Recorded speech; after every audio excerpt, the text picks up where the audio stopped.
Habari ndugu wasikilizaji, karibu tena katika kipindi changu hiki cha Makayula mahusiano ya ndoa.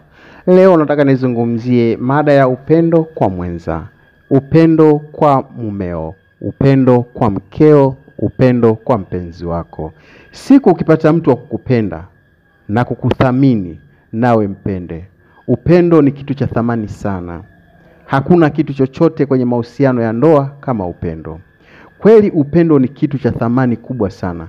Ni muhimu sana kwa watu wawili katika mahusiano kuthamini na kuheshimiana. Ni muhimu kwa kila mmoja kujitolea kwa ajili ya mwenzi wake, kusikilizana, kuelewana na kusaidiana.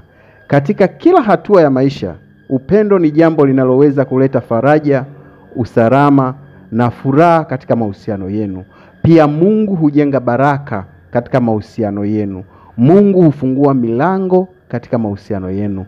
Mungu huwapa njia ya jambo kufanikiwa katika usalama wa mahusiano yenu. Hata hivyo, ni muhimu pia kutambua kuwa mahusiano ya kweli hayawezi kutegemea upendo tu, bali pia kuheshimiana, kusaidiana, kujali mahitaji ya mwingine na kuwa na mawasiliano mazuri. Ni muhimu kuwa tayari kufanya kazi na kujifunza kutoka kwa mwenzi wako ili kuweza kujenga uhusiano imara na wenye mafanikio. Hivi ni vitu vya muhimu sana katika mahusiano. Kama umeamua kuingia kwenye mahusiano, hapa nitazungumzia sana sana wale waliooana. Nyinyi kama ni wachumba mara nyingi huwa hamna, hatuwawekea 100% kuwa wanandoa, kwa sababu hamjafikia katika level ya kuwa wanandoa.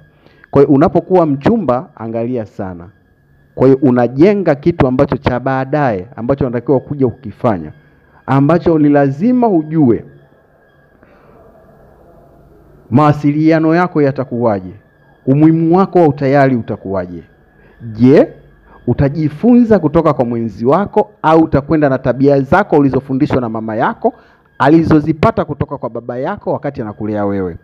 Hivi ni vitu lazima uviangalie sana, hasa katika ndoa.